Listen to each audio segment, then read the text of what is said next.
Okay, so today we're going to be talking about tone. We're going to be looking at tone in your editorials that you're writing.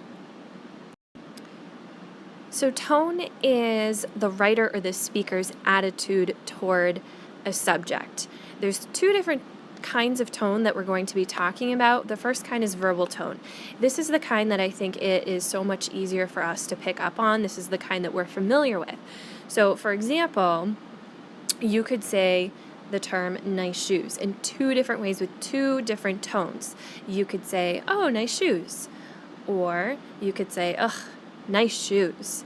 So the tone of my voice, those two different ways, changes the meaning of what I said.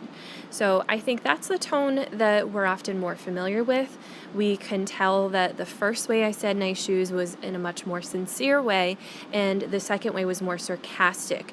So it more meant that I was making fun of that person because of their shoes. Written tone is the tone that is so much more difficult to pick up on, and this is what we're going to be focusing on. So when we're looking at written tone, we want to try to focus on the author's word choice to try to determine what kind of tone they have. So we really need to pay attention to the connotation of words that help create that tone.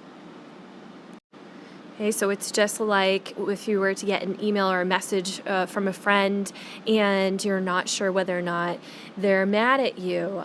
You can't tell whether they're joking or not. So we have to be really, really careful with our word choices to make sure that we have the right tone that we intend. So what is connotation and how do we be careful in our word choice? So let's look at these two words here. Denotation refers to the dictionary definition of a word. You look it up in the dictionary, the definition that's there, that's the denotation.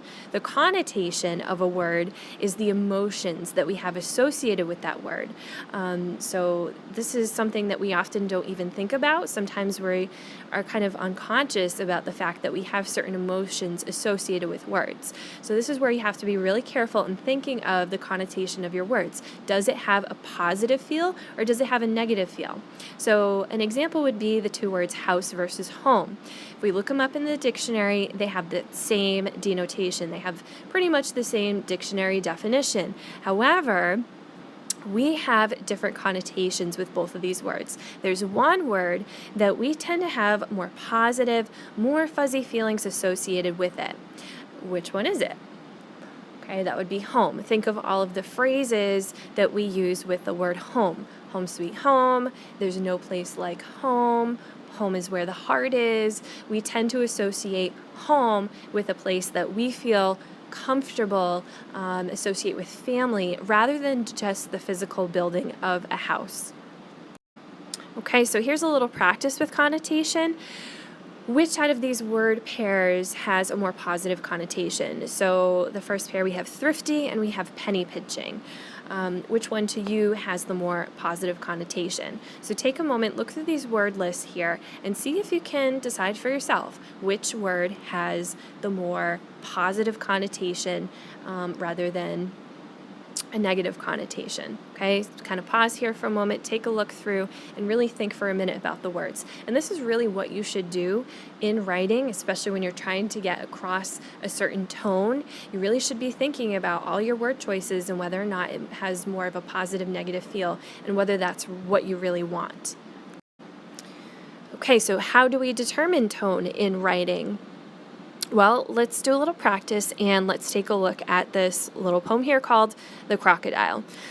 The crocodile, how doth the little crocodile improve his shining tail and pour the water of the Nile on every golden scale? How cheerfully he seems to grin, how neatly he spreads his claws and welcomes little fishes in with gently smiling jaws.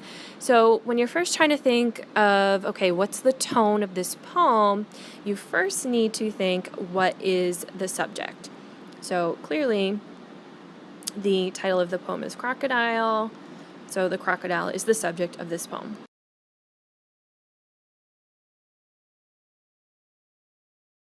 Okay, next we want to look for clues.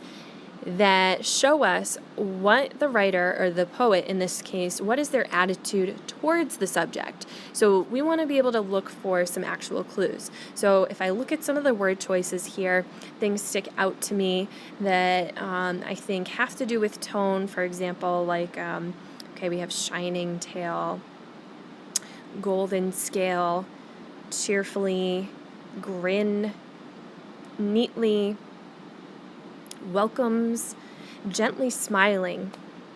So these word choices really stuck out to me that have a certain tone associated with them. And when I'm looking at all of them together, looking back at what I circled, I feel like, wow, these tend to have very positive connotation. So knowing that those word choices have a very positive connotation, I can then decide what the tone is.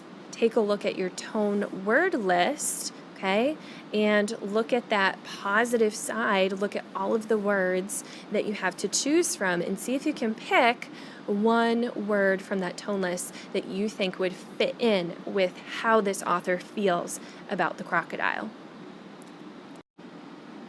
So this is what we're going to practice doing in our writing is we're going to take a closer look at the words that you chose in your editorials or in any sort of writing that you have and really think, okay, is this positive tone, negative tone? And you should be able to pull out a word from that tone list that you think is connected to those words, those clues that you're looking at.